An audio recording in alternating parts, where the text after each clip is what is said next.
Maharaj ki jai. Om Namo Bhagavate Vasudevaya. Om Namo Bhagavate Vasudevaya. Janmadyasya yato nivayad itaratascha te swavigyaswarat. Janmadyasya yatam vayaritarataschat swavigyaswarat. Tene Brahma Hridaya Adhikavaye Muyanti Yatsuraya. Tene Brahma Hridaya Adhikavaye Muyanti Yatsuraya. Tejo Varimadam Yata Vinimayo Yatratri Sargomisha. Tejo Varimadam Yata Vinimayo Yatratri Sargomisha. Damna Svena Sada Nirasta Kuhakam Satyam Param Dhimahi. Damna Svena Sada Nirasta Kuhakam Satyam Param Dhimahi. O my Lord Shri Krishna, son of Vasudeva. O my Lord Shri Krishna, son of Vasudeva. O all-pervading personality Godhead. O all-pervading personality of Godhead. From my respectful obeisances unto you. Offer my respectful obeisances unto you. I meditate upon Lord Shri Krishna because he is the absolute truth. I meditate upon Lord Shri Krishna because he is the absolute and the truth. primeval cause of all causes. And the primeval cause of all causes. Of the creation, sustenance, and destruction of manifested universes. Of the creation, sustenance, and destruction of manifested universes. He is directly and indirectly conscious of all manifestations. He is directly and indirectly conscious of all manifestations. And he is independent because there is no other cause beyond him. And he is independent because there is no other cause beyond him.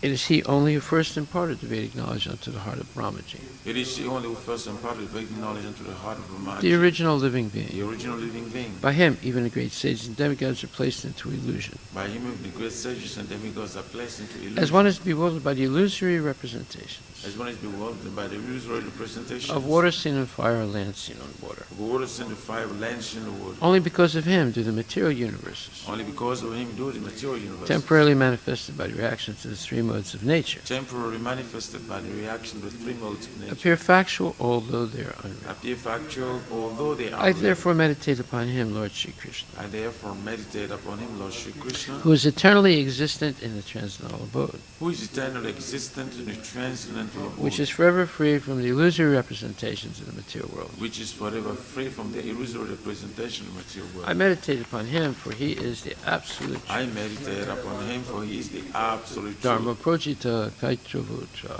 Dharma projita kaitravudra. Paramo nimatsaranam satam. Paramo nimatsaranam satam. Vedyam vastavam atravastu.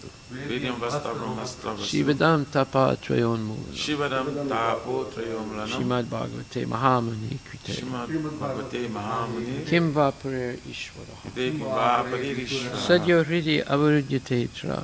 Sadyo hridi avarudyate tra. Kriti bihi sususuvistakshana. Kriti bihi sususuvistakshana. Completely rejecting all religious activities which are materially motivated. Completely rejecting all religious activities which are material This motivated. Bhagavata Purana propounds the highest truth. This Bhagavad Purana propounds the highest truth. Which is understandable by those devotees who are fully pure in heart. Which is understandable by those devotees who are fully pure in The heart. highest truth is reality distinguished from illusion for the welfare of all. The highest truth, the reality distinguished from illusion for the welfare of all. Such truth uproots the threefold miseries. Such a truth uproots the threefold miseries. This beautiful Bhagavatam compiled by the great sage Vyasadeva in his maturity. This beautiful Bhagavatam compiled by the great sage Vyasadeva's maturity. Is sufficient in itself for God It's realization. sufficient itself for God realization. What is the need of any other scripture? What is the need of the other scripture? As soon as one attentively and submissively hears the message of Bhagavatam, as soon as one attentively and submissively hears the message of Bhagavatam, by this culture of knowledge, by this culture of knowledge, the Supreme Lord is established within his heart.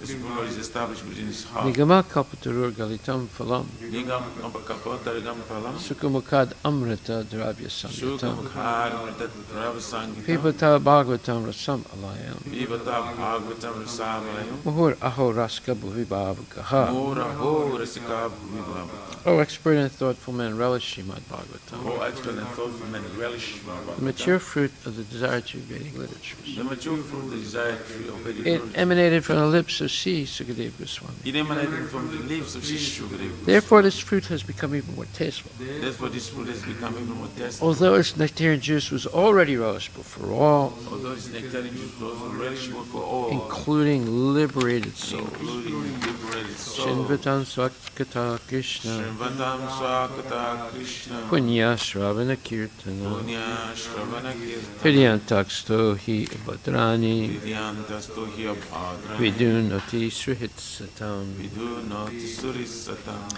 To hear about Krishna from Vedic literatures. To to hear about Krishna from the very Lord, or to hear from him directly through the Bhagavad Gita. or to hear from him directly through the Bhagavad It Gita. is self-righteous activity. It is self-righteous And activity. for one who hears about Krishna, And for one who hears about Krishna, Lord Krishna is dwelling in everyone's heart, Lord Krishna is dwelling within everyone's heart, acts as a best wishing friend, acts as the best wishing and friend, purifies the devotee who constantly engages in hearing of him. and purifies the devotee constantly engaged in hearing of him. Nastapresu bhadresu Nastapreshu bhadreshu nityam bhagavata sevaya nityam bhagavata seva bhagavati uttamasloke bhagavati uttamasloke bhaktir bhavati naistaki. bhakti bhavati nasti. In this way, a devotee naturally develops his dormant transcendental knowledge. In this way, a devotee naturally develops his dormant transcendental knowledge. As he hears more about Krishna from the Bhagavatam As he hears about Krishna from the Bhagavatam and from the devotees, and from the devotees, he becomes fixed in the devotional service of the Lord. he becomes fixed in the devotion.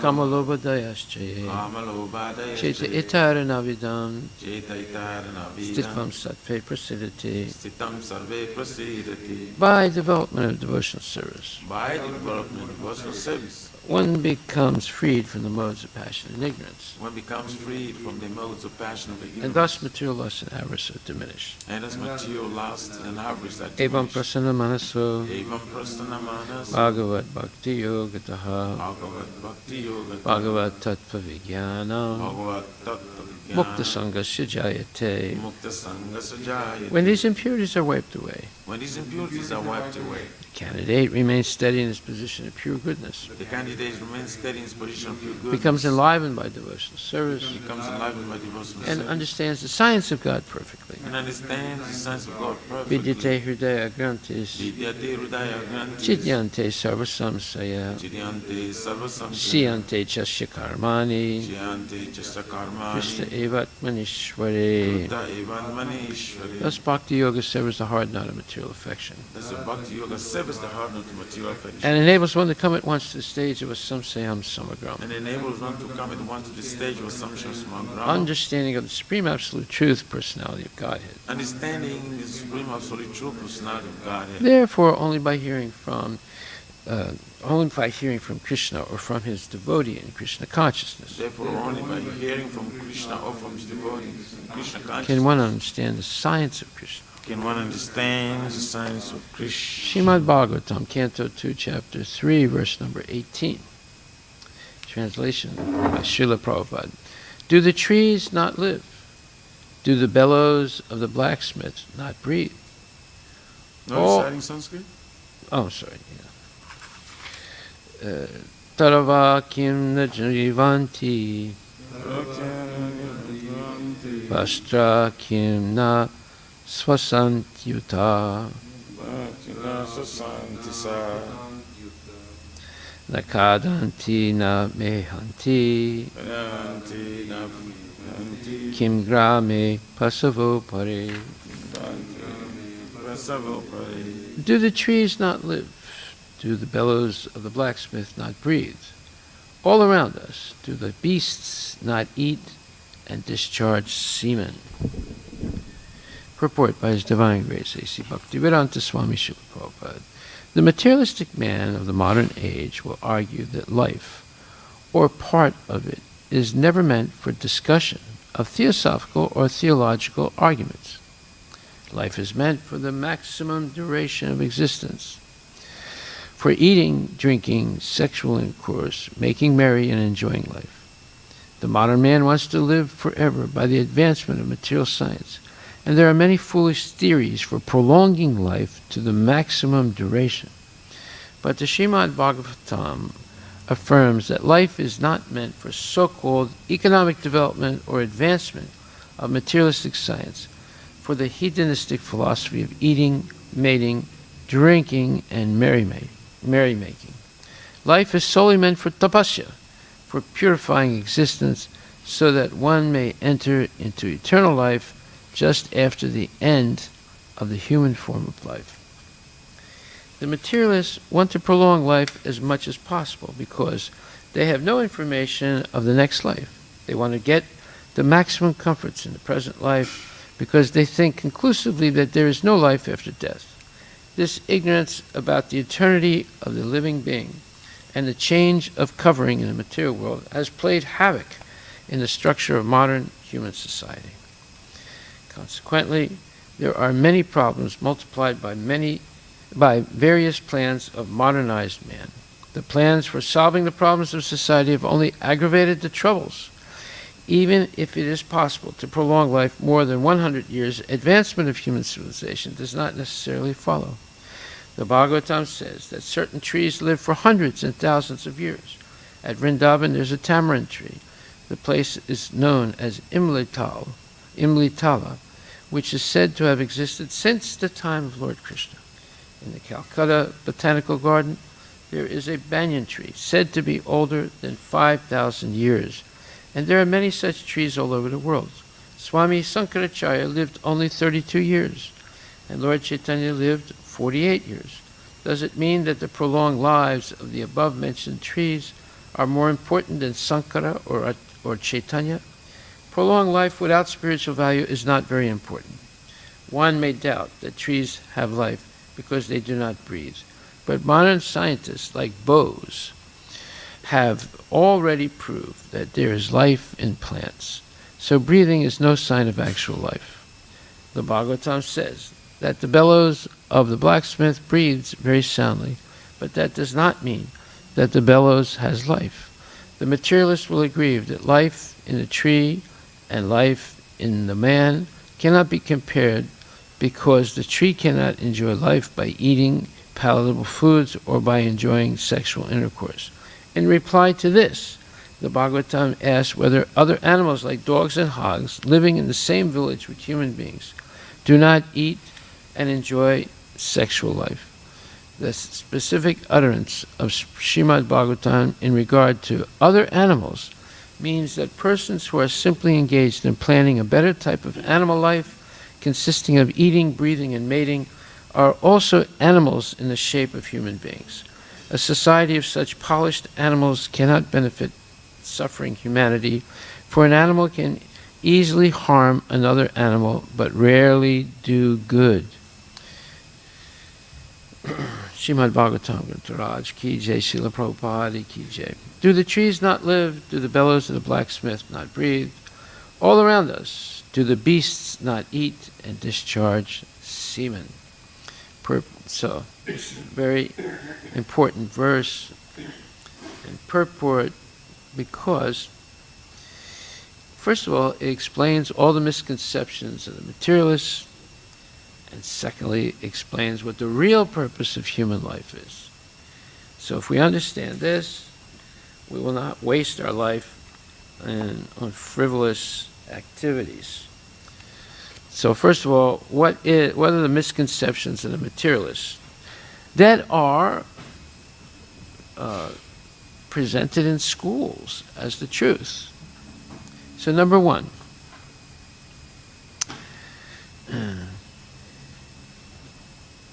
they claim that life is not meant for theosophical or spiritual or theological arguments, because it's not scientific. It's all what you believe to be true, but not based on science. So therefore, you shouldn't waste your time in these type of discussions. Just like there's a saying in English, avoid discussions of politics and religion. Why? Because you'll get into arguments with other people, right? So therefore, you just avoid it. So, however, Prabhupada says, life is, and then the materialists say, this is a materialist belief, life is meant for the maximum duration of existence. In other words, live as long as you can, so that you can eat, drink, and have sexual intercourse, make merry, and enjoy life. So, first point, no use arguing that life or part of it is meant for a discussion of theosophical or theological arguments. And the real meaning of life for the atheists and materialists is have a maximum duration, live as long as you can, for eating, drinking, sexual intercourse, making merry, and enjoying life. Then, the modern man wants to live forever by advancement of material science, wants to live forever in the material body by advancement of material science. And there are many foolish theories for prolonging life to the maximum duration. Well, we saw that with Ray Kurzweil and other crazy people like that who are PhDs and who speak all rubbish nonsense that is not even feasible. Okay, so that gives a short summary of the materialistic man of modern society and his or her misconceptions of life.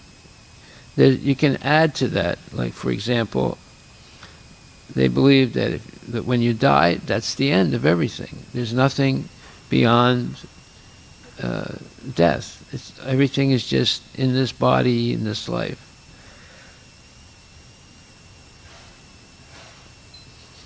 And that all the stories about, all the information about the spiritual world, Vaikuntha, Goloka, and God, and eternally liberated souls, it's all mythology. It has nothing to do with real science. This is what's taught in schools. They either subtly or in a gross way. Okay, so then Prabhupada begins to say what the spiritual point of view is. He says, but the Srimad Bhagvatam affirms that life is not meant for so-called economic development or advancement of materialistic science, for the hedonistic philosophy of eating, mating, drinking, and merrymaking. So again, now he introduces Srimad Bhagvatam as having the absolute truth. And he gives more information about the materialist beliefs. That is, you need to have economic development or advancement of material science for the animal-like philosophy of eating, mating, drinking, and merrymaking, so that it becomes sustainable.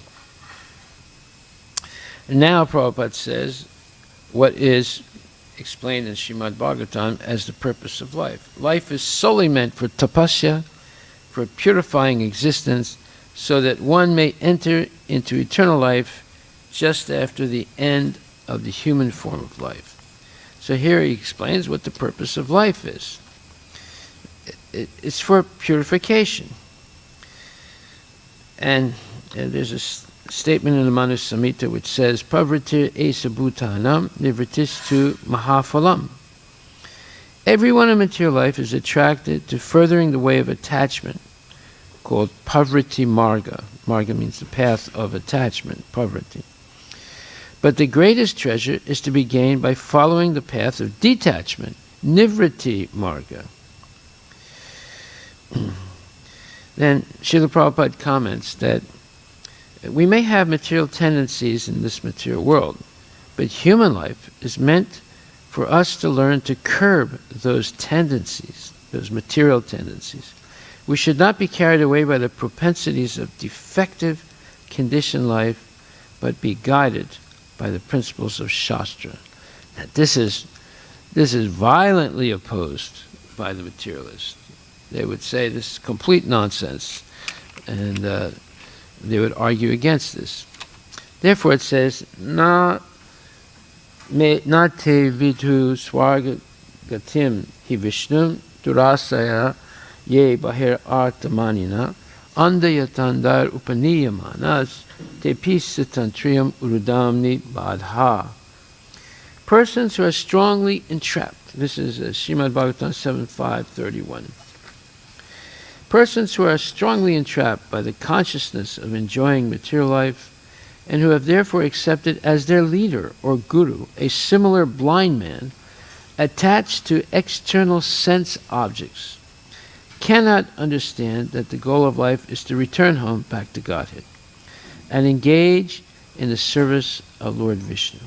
As blind men guided by other blind men, miss the right path and fall into a ditch, materially attached men, led by another materially attached man, are bound by the ropes of fruitive labor, which are made of very strong cords, and therefore continue again and again in materialistic life, suffering from the threefold miseries.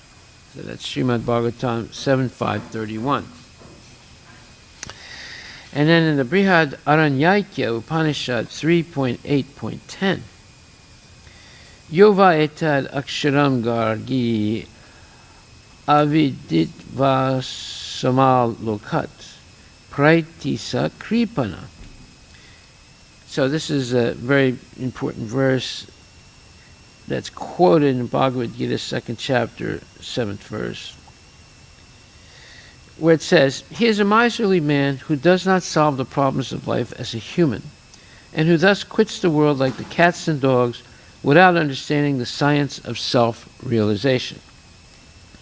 So this counterpoints the word kripana with brahmana. Kripana is a very parochial vision person.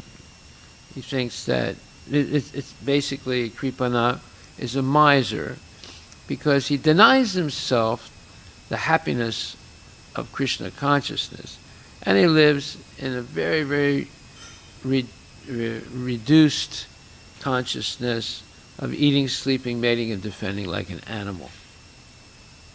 So he's like a miser who saves a lot of money but doesn't spend it, and just is satisfied to have a big balance, a big bank balance.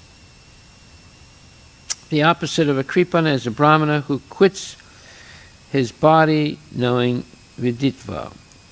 So the brahmana quits his body knowing what is the absolute truth and the proper solution to the problems of life. That's a brahmana. But someone who's a kripana, he doesn't try and solve the problems of life, that is birth, death, old age, and disease. And he leaves the body like a cat and dog, takes birth again in lower species. He is a wise brahmana who leaves this world knowing the solution to life's problems. So how is that achieved? Well, first of all, the brahmana understands, or the person who is educated in Vedic knowledge understands, that one attains the human form of life after transmigrating through 8,400,000 species. Now imagine how long that takes. Already there's 8,400,000 species. You have to take birth in every one of them in order to come to the civilized human birth. Because out of the 400,000 different human species, almost all of them are uncivilized. Uncivilized means they're not regulated according to Vedic scriptures. They're just eating, sleeping, mating, and defending like the animals. So to come to a civilized human form, you go through all the other species. Transmigrating through 8,400,000 species by the process of gradual evolution. Well, you can imagine how gradual it is. You take millions and millions and millions of births and deaths. That human life is spoiled for those conceited fools who do not take shelter of the lotus feet of Govinda. Yeah, so that's Brahma Vaivarta Purana, but it's mentioned also in Srimad Bhagavatam, 2nd canto, 3rd chapter, 19th verse, which we're going to read tomorrow. So, therefore, it says that what is the purpose of life? Well, purpose of life, becoming free from the cycle of birth, death, old age, and disease, going back to Godhead, is achieved by Mrideham Adyam Sulabam Sudurlabam. This is Srimad Bhagavatam, 11th canto, 20th chapter, 17th verse. The human body, which can award all benefit in life, is automatically obtained by the laws of nature. Yeah, eventually you'll get to the human form of life. Although it is a very rare achievement, this human body can be compared to a perfectly constructed boat having the spiritual master as the captain and the instructions of the personality of Godhead as favorable winds impelling it on its course. Considering all these advantages, a human being who does not utilize his human life to cross the ocean of material existence must be considered the killer of his own soul. The killer of his own soul means Atmaha, killer of his soul. Sa Atmaha. So, then in the Hitopadesh, this is let's say a Vedic type of text that teaches Vedic philosophy through stories, through fables, stories about animals. A fable is a story about animals, but it gives knowledge of human beings. Right? So it says, Ahara Nidra Bhaya Maitunam Cha. Both animals and men share the activities of eating, sleeping, mating, and defending. But the special property of the human is that the special property of the humans is that they are able to engage in spiritual life. Therefore, without spiritual life, humans are on the level of animals. This is what's taught in school. That the spiritual life is not important. That's just science and sense gratification. That's important. Making money and so forth. So that's what kids are taught, and they come up with that conclusion after, by the time they graduate high school, and then they go on to get more determined to follow that path in college. So it's a very dangerous world that we're living in, because the materialistic point of life is being emphasized at every step, and the spiritual point of life is being denied at every step. So therefore, 5th canto, 5th chapter, 1st verse, Nayam Atma, Nayam Deho Deha Bhajam Nriloke, Kastan Kamam Arhate Vidbujamte. Tapo Divyam Putrika Yena Satvam Sudayed Yasmad Brahmasocha Twanantam. This says, this is Rishabhadev speaking to his 100 sons, and he says, My dear boys, of all the living entities who have accepted material bodies in this world, one who has been awarded this human form should not work hard day and night simply for sense gratification, which is available even for dogs and hogs who eat stool. One should engage in penance and austerity to attain the divine position of devotional service.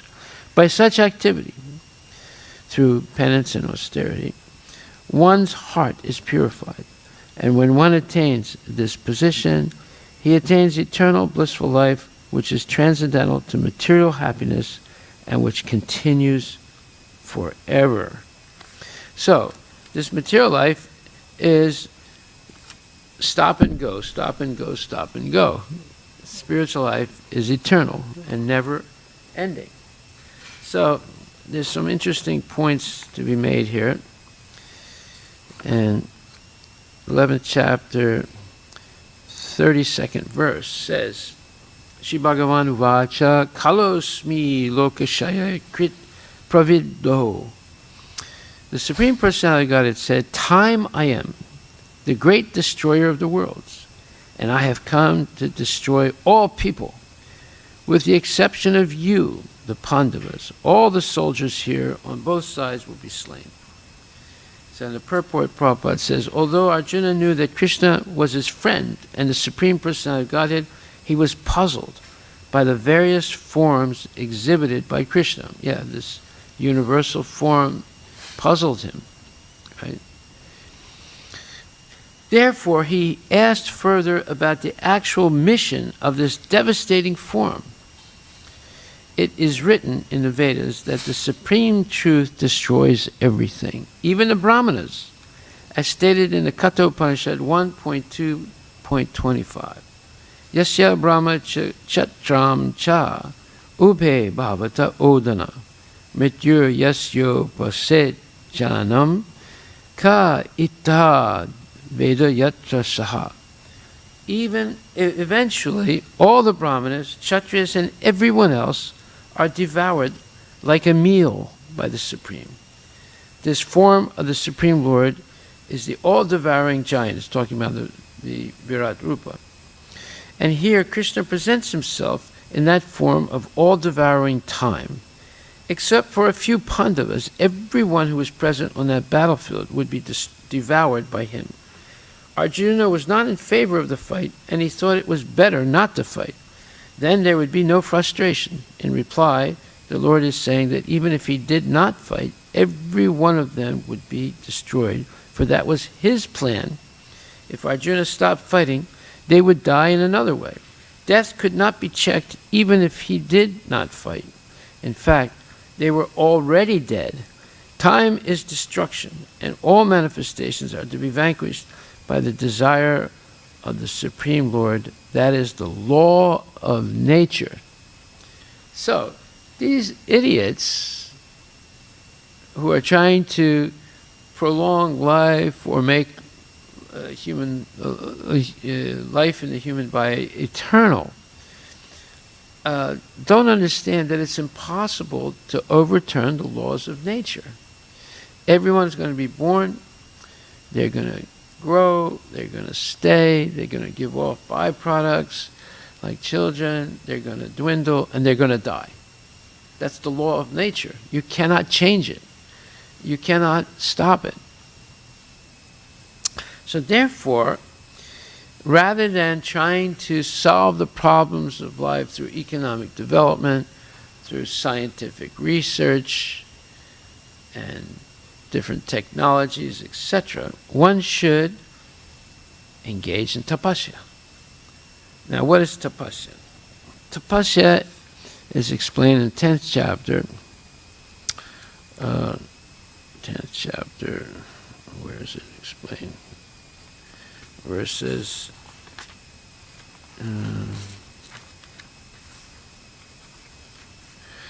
10th chapter, yeah. Verses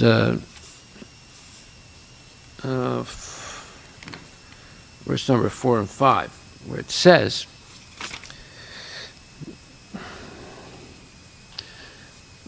that tapasya means austerity or penance. One second. Austerity or penance. There are many, so austerity means voluntarily accepting discomfort, such as waking up early in the morning for Mangal Arati, taking at least 2 baths a day, fasting on Ekadasis and feast days, on incarnations, celebrating the incarnations of Krishna, like that. The chanting your rounds, minimum 16 good rounds every day. This is a type of tapasya.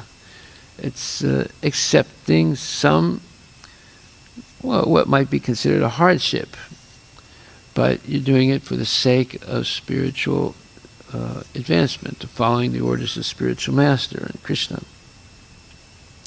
So tapas means austerity or penance. So penance means you committed some sin, and you're accepting the some types of self-denial to make up for that sin.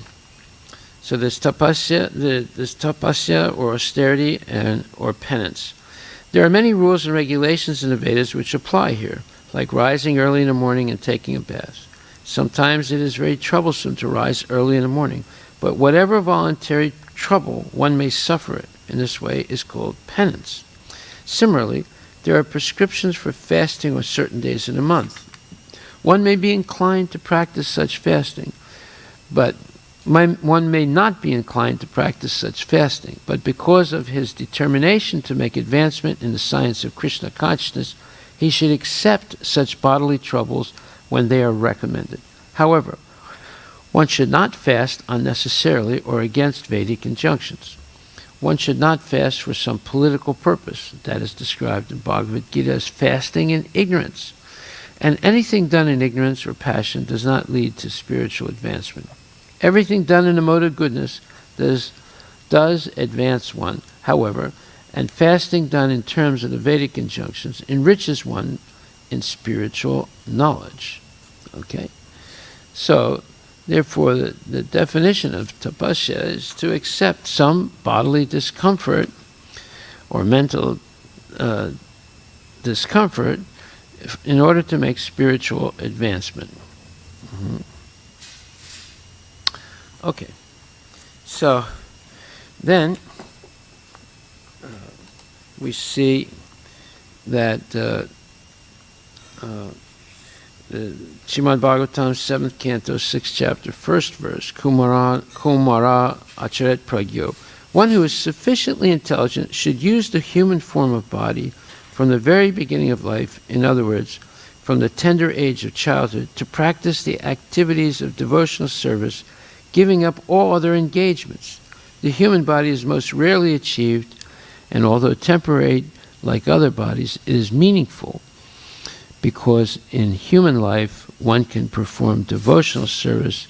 Even a slight amount of sincere devotional service can give one complete perfection.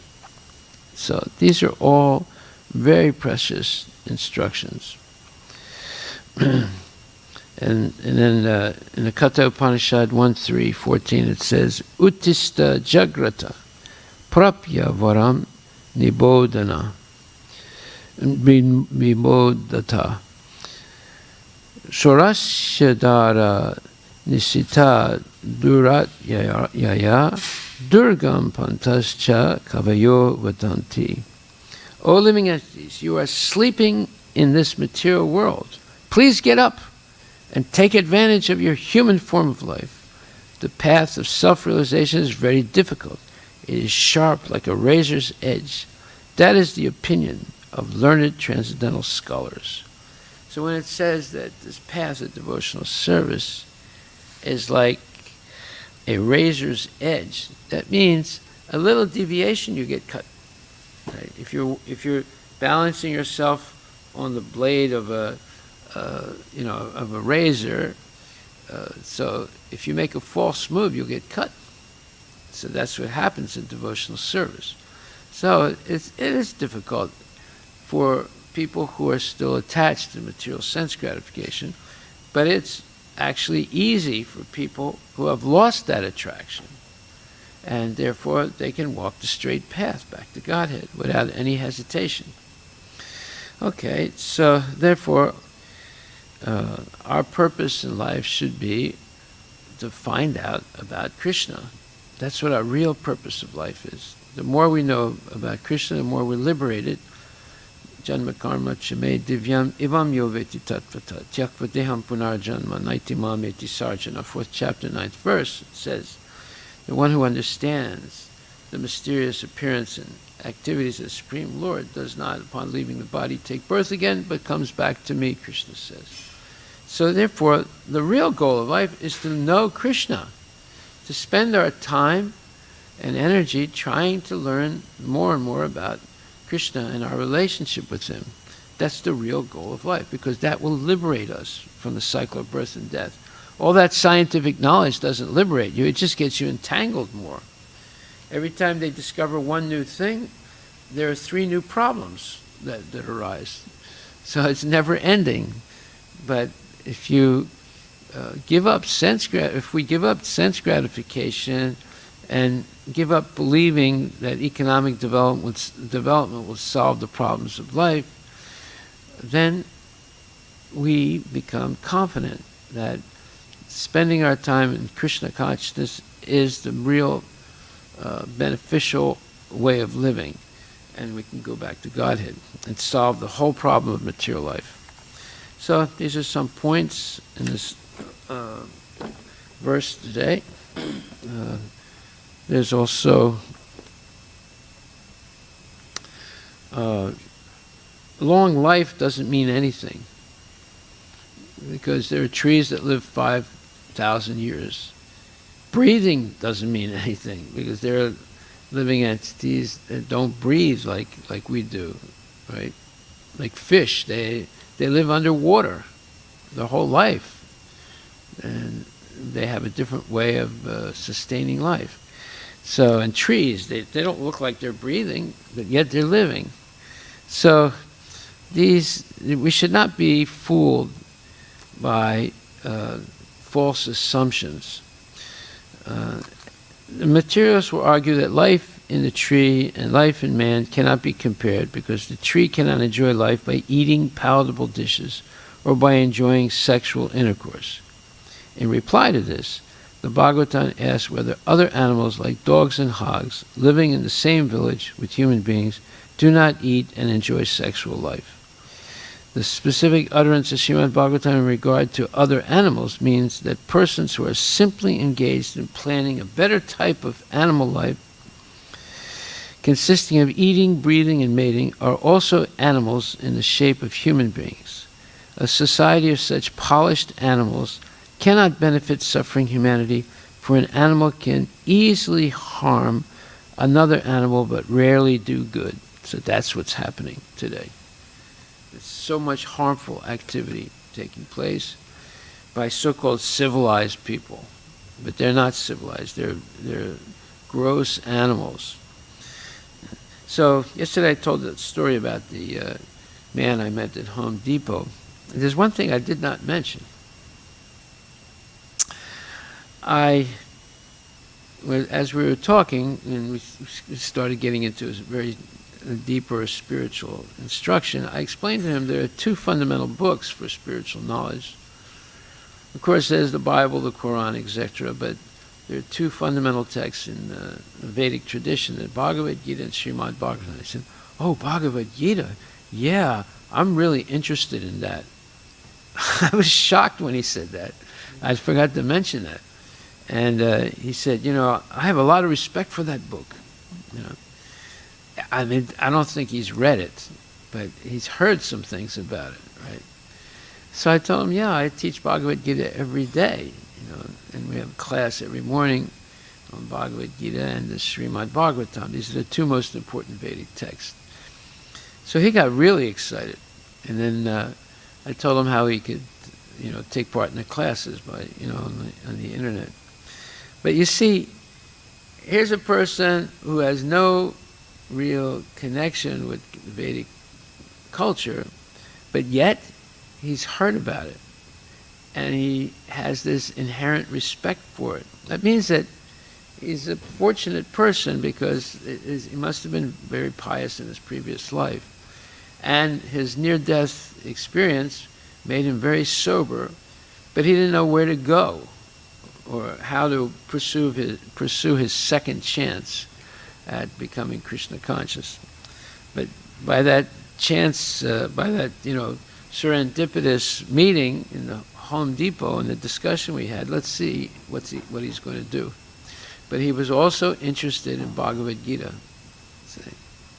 So that is very auspicious. Okay, all glories to Srila Prabhupada ki jai. Are there any questions?